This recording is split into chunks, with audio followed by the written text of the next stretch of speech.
ఏపీలో అధికార టీడీపీది అంతటా ఒక్క తీరైతే అక్కడ మాత్రం మరోలా ఉందట పరిస్థితి. భగ్గుమంటున్న అసమ్మతి సెగలు అధిష్టానం పెద్దలకు సైతం తలనొప్పిగా మారాయంట. దీనికి కారణం ఒకే ఒక్క నేత. వలస వెళ్లిన నేత అంటూ గగ్గోలు పెడుతున్నారట తెలుగు తమ్ముళ్ళు. అదేంటి, వలస వెళ్లిన నేతకు ప్రయారిటీ ఇవ్వడం ఏంటి అనుకుంటున్నారా? అదంతే. అక్కడ జరిగిన పరిణామాలు, ప్రస్తుతం నెలకొన్న పరిస్థితులు అస్సలు అంతు చిక్కడం లేదట. ఇంతకీ ఇదంతా ఎక్కడ జరుగుతోంది, అసలేం జరుగుతోంది? రాజోలు టీడీపీలో అసమ్మతి సెగలు. గొల్లపల్లి రాకతోనే గొడవ మొదలైందా? మహిళా నేతకు కీలక బాధ్యతలు. జూనియర్ ని రుద్దద్దంటున్న సీనియర్లు. కోనసీమ జిల్లా రాజోలు నియోజకవర్గంలో టీడీపీ గురించి ఇప్పుడు ఇలాంటి గుసగుసలే వినిపిస్తున్నాయి. ఇన్ఛార్జిగా గొల్లపల్లి అమూల్య రాకతో గొల్లుమంటూ అసంతృప్తి వ్యక్తం చేస్తున్నారు నియోజకవర్గ టీడీపీ సీనియర్ నాయకులు, కార్యకర్తలు. గత 3 దశాబ్దాలుగా పార్టీని తల్లిలా భావించి ఎన్ని బాధలొచ్చినా కష్టపడి పనిచేశామంటున్న కార్యకర్తలు తమకు అధిష్టానం అన్యాయం చేసిందంటూ వాపోతున్నారట. పార్టీలో కొందరు సీనియర్ల కోసం ఏమాత్రం అవగాహన లేని మహిళని రాజోలు టీడీపీ ఇన్ఛార్జిగా తమపై రుద్దడం ఎంతవరకు సమంజసం అంటూ మెజారిటీ టీడీపీ నేతలు వాపోతున్నారు. స్థానిక టీడీపీలో ప్రస్తుతం కొనసాగుతున్న ఈ రచ్చ ఇప్పుడు మొదలైందేమీ కాదు. జూనియర్ కి అవకాశం ఇచ్చారనే కారణం కూడా పెద్దదేం కాదు. అసలు రచ్చంతా ఇక్కడ వైసీపీ ఇన్ఛార్జిగా ఉన్న గొల్లపల్లి సూర్యారావు కూతురికి అధికార పార్టీ పగ్గాలు అప్పగించడం వల్లనేనని తెలుస్తోంది. ప్రత్యర్థి కుమార్తెకి కీలకమైన పదవి కేటాయించడంతోనే అసమ్మతి సెగలు బయటపడుతున్నట్లు రాజకీయ వర్గాలు గుసగుసలాడుకుంటున్నాయి. నిన్న కాక మొన్న పార్టీలోకి వచ్చిన గొల్లపల్లి అమూల్యకు ఏకంగా ఇన్ఛార్జ్ పోస్టునే కట్టబెడతారా అని ప్రశ్నిస్తున్నారు నాయకులు. గత కొంతకాలంగా రాజోలు టీడీపీలో ఇదే అంశం రాజకీయంగా రగులుకుంటోంది. Resonance mini JEE mock test కి రిజిస్టర్ చేసుకోవడానికి minijee.com ని విజిట్ చేయండి. Initiated by Resonance, media partner TV9 Telugu. అంతా సర్దుకుంటుందిలే అని పార్టీ పెద్దలు భావించినా తగ్గుముఖం పట్టే సూచనలు కనిపించడం లేదు. గత ఎన్నికల్లో టికెట్ దక్కలేదన్న అసంతృప్తితో మాజీ మంత్రి గొల్లపల్లి సూర్యారావు టీడీపీని వదిలి వైసీపీలో చేరారు. దీంతో అప్పటి నుంచి ఇక్కడ టీడీపీకి ఇన్ఛార్జ్ లేకుండా పోయారు.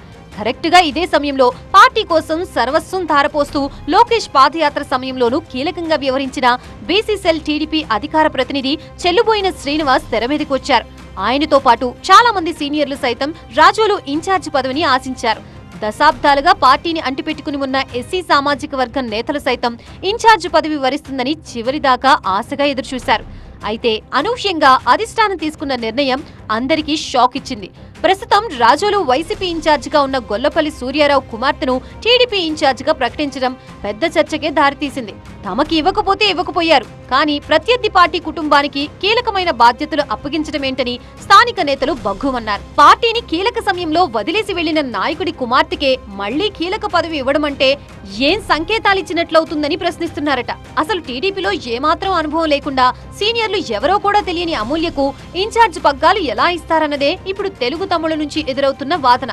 అందులోనూ ఆమె అందర్నీ కలుపుకెళ్లడం లేదనే విషయాన్ని తెరమీదకి తెస్తున్నారు. ఆమె వెంట నడవలేక, అధిష్టానం నిర్ణయాన్ని వ్యతిరేకించలేక, తమ ఆవేదనను బయటకు చెప్పలేక సతమతమవుతున్నారట. అయితే అమూల్యకు ఈ పదవి దక్కడం వెనుక పెద్దల హస్తం ఉన్నట్లు తెలుస్తోంది. మంత్రులు అచ్చెన్నాయుడు, వాసంశెట్టి సుభాష్లు అమూల్యకి ఇన్ఛార్జ్ పదవి విషయంలో కీలక పాత్ర పోషించి రాజోలు టీడీపీ క్యాడర్ ని నట్టేటా ముంచారని అంతర్గతంగా చర్చించుకుంటున్నారట నేతలు. డాక్టర్ బిఆర్ అంబేద్కర్ కోనసీమ జిల్లా టీడీపీ అధ్యక్షుడిని మర్యాదపూర్వకంగా కలిసేందుకు గొల్లపల్లి అమూల్య వర్గం, మరోపక్క అసమ్మతి వర్గం విడివిడిగా వెళ్లడంతోనే ఇక్కడ లుకలుకలు బయటపడినట్లు తెలుస్తోంది. మరోవైపు కూటమిలో ఉన్న స్థానిక జనసేన ఎమ్మెల్యే తమ కార్యక్రమాలకే పెద్దపీట వేస్తుంటే సొంత పార్టీ నేతల్ని అమూల్య పట్టించుకోవడం లేదట. సీఎంఆర్ఎఫ్ చెక్కులు పంపిణీలోనూ స్థానిక జనసేన ఎమ్మెల్యే దేవ వరప్రసాద్, అమూల్య మధ్య కోల్డ్ వార్ బయటపడినట్లు గుసగుసలు వినిపిస్తున్నాయి. సీఎంఆర్ఎఫ్ చెక్కుల విషయంలోనూ ఎవరికి వారుగా వ్యవహరిస్తున్నారనే టాక్ వినిపిస్తోంది. ఇటు జనసేన ఎమ్మెల్యేకు, అటు టీడీపీ అసమ్మతి వర్గానికి వ్యతిరేకంగా మారిపోయారు గొల్లపల్లి అమూల్య. మరోపక్క కుటుంబ కలహాలతోనూ సతమతమవుతున్న అమూల్య భర్తతోనూ విభేదాలు తలెత్తడంతో ఒంటరిగా నలిగిపోతున్నట్లు చర్చ జరుగుతోంది. రసవత్తరమైన రాజకీయాలకి కేరాఫ్ గా నిలిచే రాజోలులో టీడీపీని పట్టించుకునే నాదుడే లేడా అనే ప్రశ్న హార్డ్ కోర్ సైకిల్ ఫ్యాన్స్ లో ఉత్పన్నమవుతోంది. ఇప్పటికైనా అధినాయకత్వం ఇన్ఛార్జ్ విషయంలో పునరాలోచించి అర్హులైన వారికి ఆ పదవి అప్పగించాలని కోరుతున్నారట. మరి పెద్దలు ఈ విషయంలో ఎలాంటి నిర్ణయం తీసుకుంటారో చూడాలి.